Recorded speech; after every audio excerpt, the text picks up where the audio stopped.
Hello, and welcome to the Delusional Boyfriend Book Club. My name is Courtney, and I'll be your host. And today we're talking about July's BL manga of the month, Engage. This is by Yu Minaduki, and we actually have covered a Yu Minaduki series before. It was Love Nest, and this, I believe, was January's BL manga of the month. And this comes from an author who has about 5 series that all intertwine with each other. So first, it's Sayonara Game. Right here, Sayonara Game, which I have not read yet.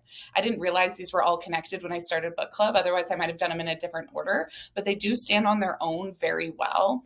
After that one is Change World, if you're gonna read chronologically, then Love Nest, and then there's a volume 2 to Love Nest, and then there's actually a spin-off series of Love Nest called Love Nest Second, which is different than Love Nest 2.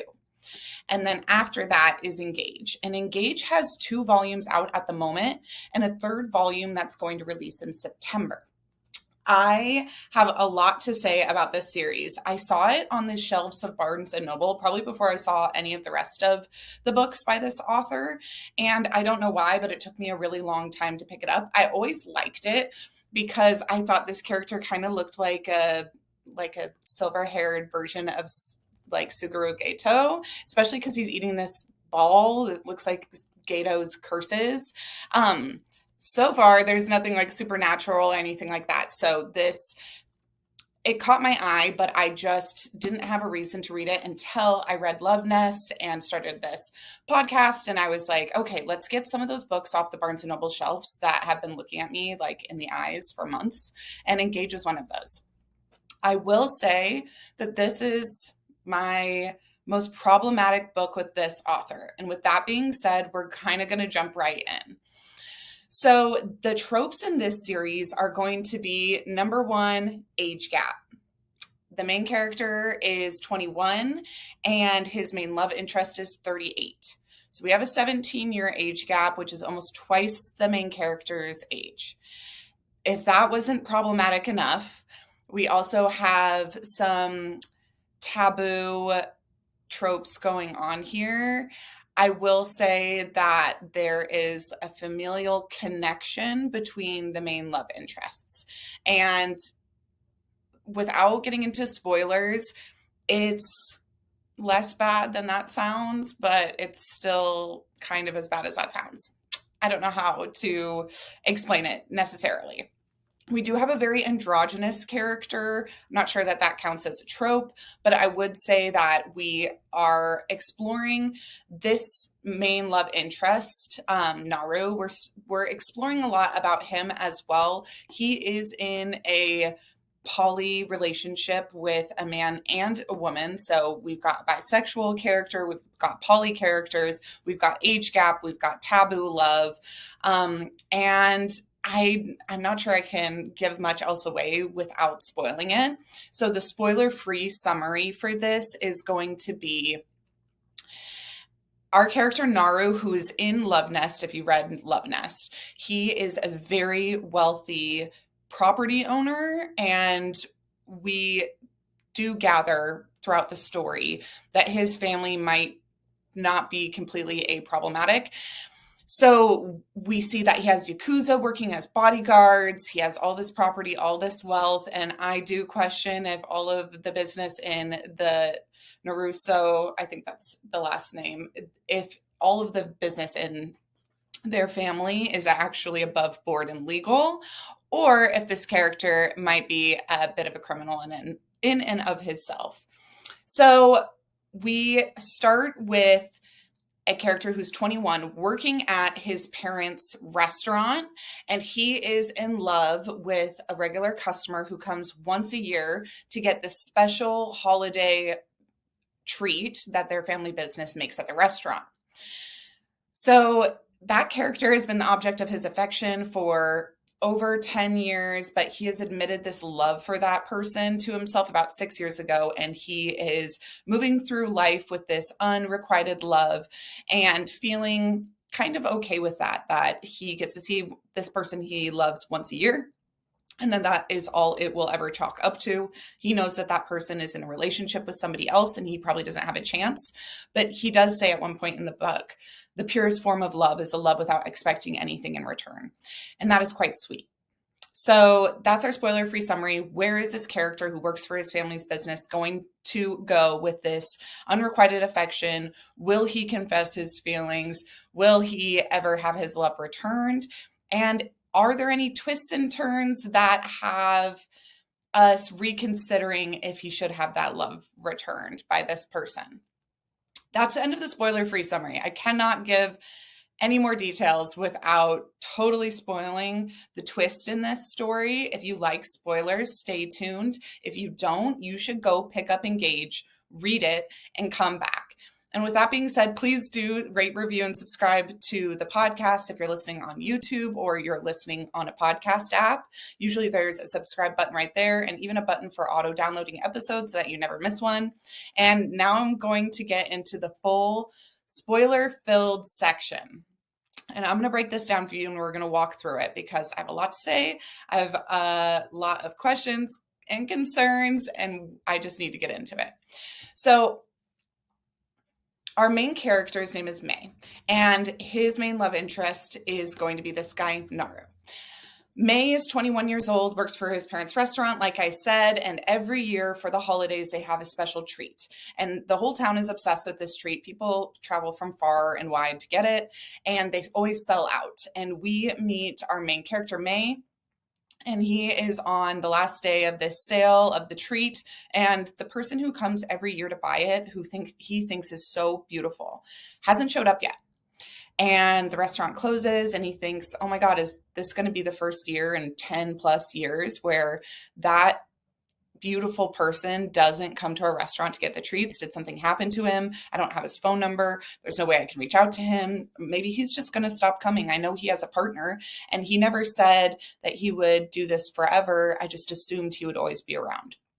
And as he's ruminating on this, a figure in the alley kind of appears beside him and kind of surprises him and is like, hey, boo, I'm here.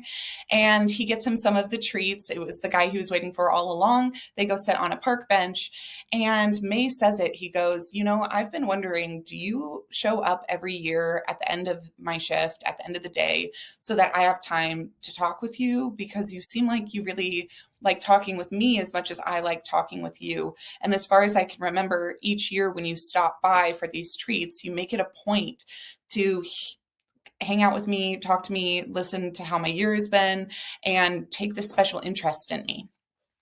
And Naru is like, yeah, I have taken a special interest in you. I do like hearing how you're doing. I like to get your family's treats.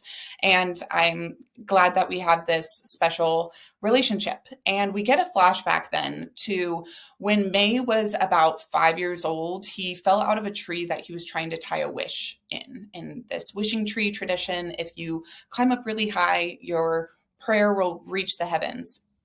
And he falls out of the tree at like 5 years old. And he lands on a person who we know is 17 years older than him. So it's like a 5-year-old landing on a 21-year-old. The 21-year-old helps him up and is like, hey, do you need help tying your wish up in the tree? I can help you. He helps him get the wish up in the tree and he buys some of their special family treats. And then he's saying goodbye to the kid. And he says, if you're a good boy, I'll come back every year. What we don't know yet is that this character has a hidden agenda. Our main character, May, is working at this family restaurant, but it's his adoptive family. And his adoptive family took him in after his birth parents died in a tragic accident. And he doesn't really understand or know the details around those tragic accidents. He just knows that his mom and dad have a picture up on a shrine and he lights an incense for them and prays to them. But he accepts this adopted family as his mom and dad. He calls them mom and dad. Their daughter, he calls his sister, who I really like. She's constantly poking fun at him. And she is in on his secret that he's in love with this stranger who comes by every year to buy their family treats. And she kind of instigates him to reveal his feelings and come out and tell this guy how he has held this love for him for so long. Regardless of their age gap, regardless of the fact that he knows he's going to get rejected, the sister is like, I really think you should give it a chance, at least so you can get it off your chest and live with no regrets. So that family, when they adopted him, they adopted him from a different family member. And what we come to find out is that that family member is the stranger who has been buying those treats every year and keeping an eye on May. It was Naru. They call him Naru. And Naru is this character from all the other books by this author. And we know him from the other books to be a player, to not be tied down, to be very mysterious. He's also a matchmaker. He sets up all of his friends and kind of tricks them into getting together. He is really good at rating people, and he has this kind of manipulation and trickery, which I really like in a character. But we can see there's something he's doing here as well, showing up every year, keeping an eye on this person. And after May admits and confesses his love, which happens pretty quickly. It happens in like the 3rd chapter. He says, I've always loved you. You've been coming around for over 10 years. For the last 6 years since I was 15, I've admitted to myself that you're the only person I have ever had feelings for, and that I don't care if you return my love or not, but I wanted you to know how I feel about you. And Naru says, if you still feel this way in 30 years, then I'll come to you with a bouquet of flowers. And until then, just be good for your family, behave yourself, and try to find somebody else to love. I don't think that you should just wait around for me for the next 30 years, but who knows? If in 30 years you still feel this way about me, I'll acknowledge your feelings. But for right now, it would never work. So just leave it at that. And May kind of accepts that answer. And then he's approached by somebody else in town after Naru leaves the bench that they were sitting on. And this other character comes up to him and says, who is that man you were just sitting with? And he goes, oh, Naru? Are you talking about Naru? And he goes, yes, I've been investigating that man for 18 years. And that coincidentally is when your parents died. It's also when my dad died. And I have made it my life's mission to figure out what happened in this big accident that everyone is talking about. So this secondary character asks May if he's like, I've been investigating for him for a long time. I have his address, I have his phone number. Will you go talk to him and ask him what he knows about the accident? Because I believe he's part of the Yakuza. I believe that his family has these under the table business dealings, and that in order to inherit his family's fortune, he set up a natural accident. He set up a landslide, like an earthquake, that took out his vacation home, which included most of the people in his family and also workers, employees of that family. My dad included, who was like a gardener, and your mom included, who was, a cook or a maid or something like that. So he says, in order to figure out if he had anything to do with their deaths, you just should go talk to him and ask him, why those people were at that vacation house, what was going on, and see if you can get down to the bottom of this. So May goes to Naru's house, and Naru's like, oh, I only ever see you once a year. How did you find out where I live? And May is like, well, actually, I was given your information, and I'm here to ask you a pretty direct question. What was my mom doing at your house when she died? And did you have anything to do with it? And Naru just kind of laughs. He's like, you're accusing me of murder? And you thought I would just admit to it? And also, you think I'm evil? Well, let me just tell you right now, I did not have anything to do with those people's deaths. In fact, my family died in that tragic accident. And I will tell you that I also lost somebody I love. I lost my brother, who was your dad, who passed away. And so we start to connect these dots, and Naru basically comes out and tells May, I'm your uncle.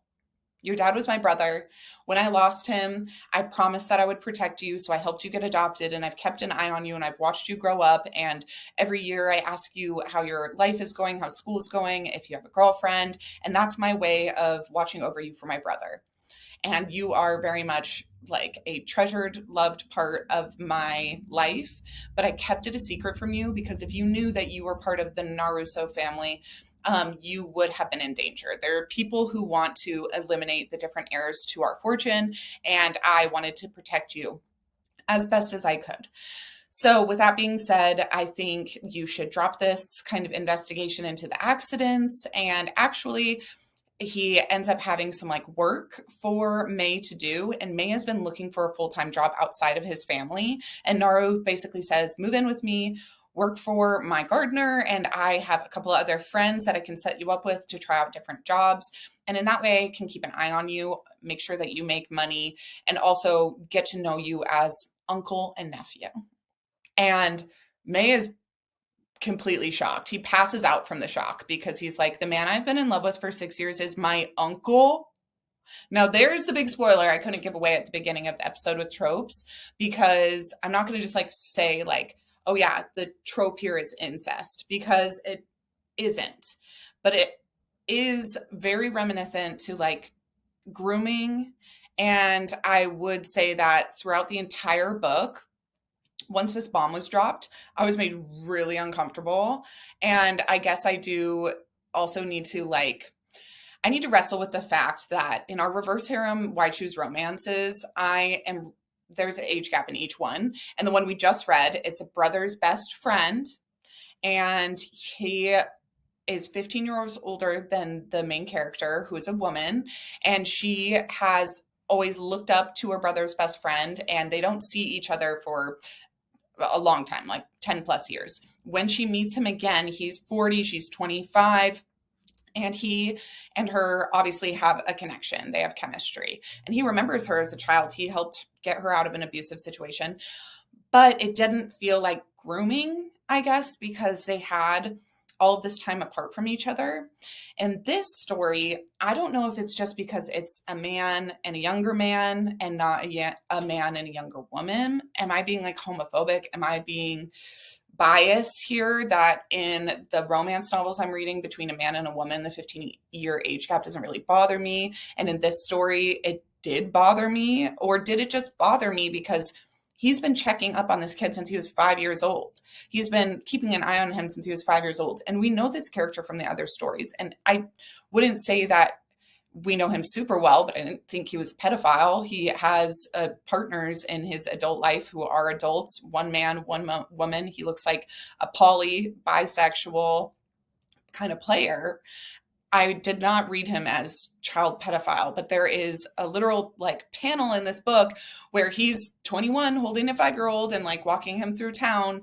And when that person later on becomes a love interest, that feels like grooming. And it's crazy because in that romance novel that we're reading, it's the same thing. He literally picks her up when she's 5 and helps get her out of the trailer park. And there's nothing romantic when that person is a child. It doesn't turn romantic until that person is an adult. Same thing with this story. It doesn't turn romantic until May is 21 and makes it romantic.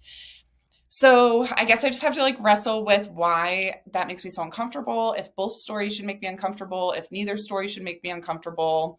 My mom was 18 when she met and married and got pregnant with my brother, and my dad was 42. So I am made uncomfortable by these stories for a certain reason. And it's because age gaps like that do hit close to home. They are usually problematic. They do afford for our reality. I would not be born if age gaps like that weren't a real thing. And I don't think that fiction should exclude problematic dynamics, because then it wouldn't reflect life. And yes, I would say my advice to people is that age gaps like that don't usually work, and sometimes they can be extremely problematic. But I would also not venture to tell anyone how to live their life or how to write their fiction or disqualify or invalidate their story, their life story. So with all of that being said, let's move on with the plot. So we've got our main character, Mai, working for Naru, and he has some indecent thoughts about him. This book has absolutely no spice in it. There's one scene where the main character is in a bathtub and he masturbates to this guy, and he feels so bad about it immediately. It's not graphic, and it's guilt-ridden. He kind of immediately tells him about it too, and to get it off of his conscience. And he determines that he is no longer going to have these indecent thoughts about this guy, and that he will only think of him as an uncle. But then, of course, when he tries to get closer to him in a familial way, he learns even more about him, falls even more in love with him. He learns that Naru has a fear of praying mantises, which he finds really cute. And instead of making that feel closer to him in a familial way, it makes him feel like the only person in the world who knows his little secret. And it does continue to grow this affection he has for him in another way. So as the time goes on, we see Mei working with different friends of Naru's, including characters from our other stories. So Asahi and Misato are from Love Nest, and they give a job to Mei building architectural models in the architect firm that Asahi has. And because they're a gay couple, Mei starts to learn from them kind of what is normal, what a homosexual relationship would look like, and starts to ask them about Naru's past and who he is as a person. And he's starting to kind of ingrain himself in this social circle of Naru's as well. And as time goes on, he realizes he can't actually separate from himself what he feels for this person who is supposed to be his uncle. He can't separate how he has built him up in his mind over the last 6 years before he thought they were related. He can't let go of it, and he is trying to figure out what that means for them going forward. Naru comes by when they're all at Asahi's house one night. Mei leaves, goes home, and Naru stops by. And Naru and Asahi have been best friends since high school. And we get this moment where they're smoking cigarettes on the porch, and Asahi asks Naru, how long are you going to keep this up? How long are you going to keep lying to him about who you are? Because he's not his uncle. And that's when we learn they have no blood relation. So I'm sure the brother he was talking about is his best friend or some kind of other relation to him, but he doesn't actually, Naru and Mei don't actually share any blood. Does that make it less weird that he has been watching over him since he was 5 years old? And there is this building chemistry between them. Does it make it any less groomy? Does it make it any less incestuous? It is really hard to say. And I got the second book on Kindle on my phone, and I started looking through it, and it doesn't look like by the end of that story we've even resolved this tension. But we do know that the taboo element of this story, that they're related, is not necessarily the fact of the matter. There's some other plot twist going on in this story that we need to look out for. I really liked the main character in this story. He's very lovable. He eats a ton. He works really hard, and his heart is so pure. He's a virgin who's never kissed anybody. He's obsessed with one person and one person only, and he is okay with that person having their own relationships and not acknowledging his love for them, as long as he can love them freely and care about them. He doesn't need that love in return. And that kind of selfless character, I think, is really admirable. Also, as a character, he's already admitted to himself that if his affection was ever returned, he could not be in a polyamorous relationship. And Naru has told him some people cannot love just one other person. Some people in this world will have multiple partners because they can't survive any other way. This is how they show their love. This is how they feel connected. And so we have this other dynamic going on here where Mei is already asserting for himself that if Naru is ever going to choose him, he needs to be the only one. And we have Naru asserting for himself that he's a polyamorous person who is not monogamous. He's just not monogamous. We have these two very strong characters. Naru is tricky and manipulative and cunning and smart and caring and sexy. And then Mei is innocent and cute and sweet and naive. And it is kind of a dangerous cocktail, regardless of the fact that they have no familial connection. There's still a lot of problematic themes going on here that make it hard for me to root for this couple. And I hope that any of you listening out there who are like a big fan of the series, who've already read volume 2 or have spoilers for volume 3, I hope I'm not totally off base. And I hope you can see where I'm coming from, because I can't just talk about these stories and be like, oh, the art is gorgeous and it's so cute, without digging in a little bit deeper. The whole reason for this podcast is to analyze what we're reading, how it makes us feel, what it represents, how it shows us different kinds of romance and different kinds of love across different genres. And I will say that the BL genre has a huge bad reputation for taboo content. That being said, romance novels in general have a huge audience for taboo content. And when you look at the readers of romance stories, they're predominantly female, and females have a really different connection to their sexuality, regardless of what they want in real life. Their fantasies can be multitude and many. And when we're looking at the romance novel section in Barnes and Nobles, you will see step family, you will see human hybrid connections, you will see age gaps, you will see dark romance, abuse, coercion, manipulation. All of those things are in straight romance. I guess the reputation that BL gets for all of those things is more exaggerated because of homophobia, and that just needs to be recognized, that whatever straight stories have as far as content, problematic content, good content, whatever it is, all of those things can exist in queer media as well. And if we start dissecting them in queer media at a different standard or to a higher standard or more ferociously than we do to straight media, I think what we're saying is that the relationship between two men makes it even more taboo. The age gap with a man and a woman is weird, but it's even weirder when it's two men. And I don't want to do that. I want to stay really far away from that double standard. So I want to criticize this as much as I criticize straight romance and tropes and problems, but I don't want to do more than that. I don't think it should be pushed through the ringer more times than a straight story should. But still, there are problematic stories in all genres. And one of those things is grooming and pedophilia. And in this story, he ends book one by saying, "You are my treasure. You've always been my treasure, May. You are the one thing my brother left me when he died." That's rough. That's tough to get around. It does very much feel like I've been watching you since you were little, trying to, you know, make sure that my prize possession was taken care of until it was old enough for me to take my claim on. And there is even a panel in here where one of his friends accuses him of that and says, "What are you, like, making sure that he has ripened to your tastes as he's aged?" So it's not touched on in the story. The other characters are also freaked out by this dynamic. The other characters are also curious about this dynamic. And I would say in real life, there are probably people who have had a family friend who's been around their entire life, who they admired, who they pined after, who eventually returned their feelings. And does that toe the line of grooming? Yeah. Is it necessarily grooming? I would say it's a situation by situation basis. I am not the judge or determiner of what is on the right side of that line and what has gone too far. I think we're all asked to judge that for ourselves as the reader.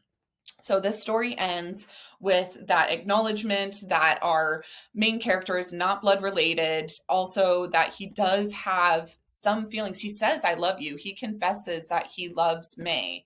He just doesn't make it clear what kind of love it is. If it's romantic love, if it's familial love, if it's the love of like a guardian angel, almost like an omniscient, ever present love, like God loves his children, like, "I'll love you no matter what." And we're also getting the feeling that he might entertain whatever affection May has just to keep him close, because May idolizes him, and that love, that unconditional love May has for him, he doesn't want to go away. And I think if any of us had somebody like that who thought we could do no wrong, we would also be afraid to lose them, even if our feelings for them were more complicated. So I find this story to be extremely complex and interesting, very problematic. Like, my stomach hurts when I think about the dynamics going on here. Will I pick up the second volume? I already bought it on Kindle Unlimited. I definitely am going to read it. I'm excited to see what the third volume has. Again, this story is basically devoid of spice. If you're looking for like spicy scenes, this does not have it, which I thank God for, because I think if we're going to work through these really complex dynamics and questions, we can't also have just like sex thrown on top of that. I think it would get really gross and cringy right away and kind of show us the intentions of the characters are not that deep, that this is just like a physical animalistic need. But instead, we have them putting that on the back burner and trying to sort through the emotions and the truths and the feelings that are going on here, which I do think is valid. So for that reason, because I think the author is going about this in a really meticulous and careful way, I am going to continue with the series. But that doesn't change the fact that it was a little bit harder. It was a lot harder of a read than the Love Nest books. And I would just really be interested to see what all of you guys have to say about this dynamic, about the story, about these characters. So please, like, comment in the podcast. If you're like on Spotify, there's a place to comment there. If you're watching this on YouTube, please comment. Tell me what you thought. Tell me if you're going to read the second volume. Tell me if you think it gets better. Tell me if you think it's problematic. Tell me who your delusional boyfriend is from this story, because I continue to have a hard time picking. But with that being said, we'll just move into our delusional boyfriend section. And I will say that, like, Naru would be my delusional boyfriend. The fact that he's poly, the fact that he's bi, the fact that he's androgynous in certain ways, all of that makes him like an ideal romantic partner to me, because he is able to kind of like flip the switch and see this person he's known since they were a child in a more romantic light. I have a bit of a cringe factor, which like made me like him less. And so I don't know if it's a cop out or not, but I would say that my delusional boyfriend from this story is going to be, I think her name's Azuma, and it's May's sister. So he got adopted by this family and has an older sister, and they pick on each other, and she has like short blonde hair, and she's a photographer who's actually obsessed with her mentor, who has a huge age gap with her. And I would say that duality, or the mirroring of the two relationship, May and Naru and Azuma and her mentor, shows us that gender shouldn't have a play in the question of if these age gap romances are appropriate. And sometimes we have to look at the people who someone falls in love with as something they don't have a choice over. Like, does she really have a choice whether or not she's in love with her mentor? Or are her feelings kind of out of her hands? And does she only have a choice of how she's going to live in regards to her feelings? And she tells her brother, I'm not brave. I just refuse to live life without regrets. So I'm going to follow the person who I admire, and I'm going to learn from them, and I'm going to be near them as much as I can, regardless if they love me back, and regardless if it's problematic. That's the person I want to be near, and that's how I'm going to spend my life, is trying to be by that person. And that's admirable. And I really like that in her character. I think it'd be super cool if this author gave us their romance, even though it would be a straight romance. I think that this author, this mangaka, could make a really good story about the photographer and the photographer's mentor and them traveling the world together. I think that would be really interesting. So I would say that's my delusional boyfriend for this story, because I'm just like still not comfortable with the main character's dynamics.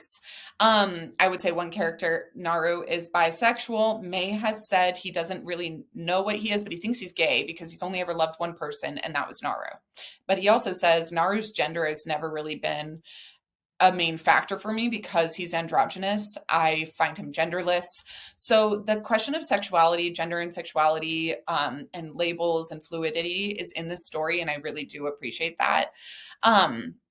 Would I date any of these characters IRL? Like, yeah, if the sister was bi and into me, I would definitely probably date her. Naru, he is bi. I doubt he would be into me because he's so cool, but I would probably date him IRL. And May IRL is too young.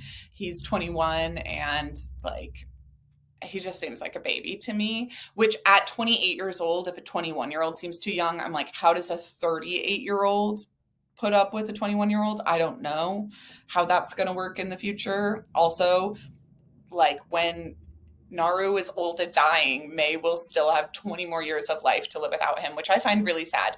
I don't like age gaps for that reason. I don't like people dying widows or widowers, which is just a sad reality of life and my personal preference, I guess.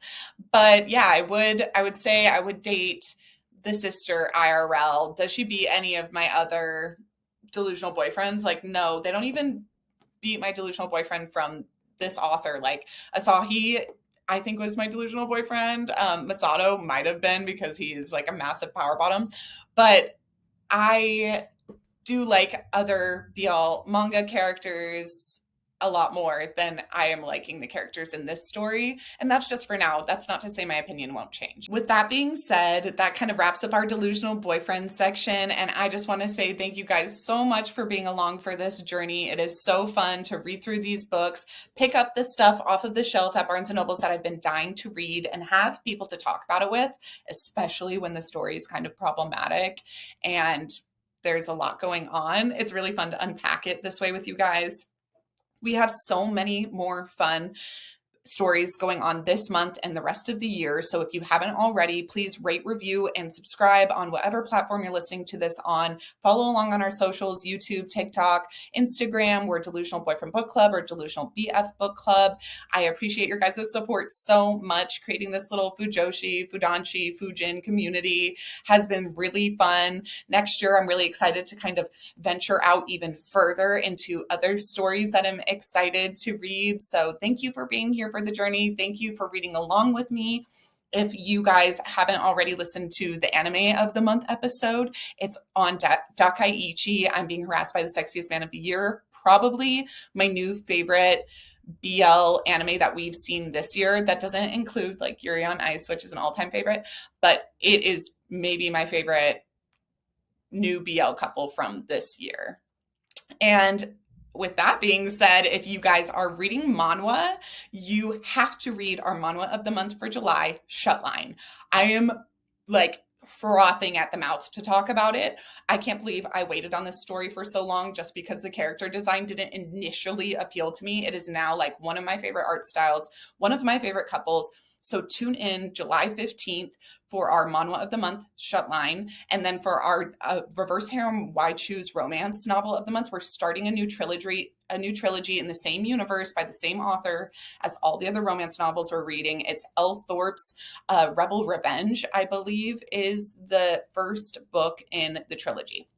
So this month, July, is going to be so crazy, so fun, and I'm so glad that you guys are here for it. Thank you so much. And until next time, remember, sometimes the delusion is the solution. Goodbye.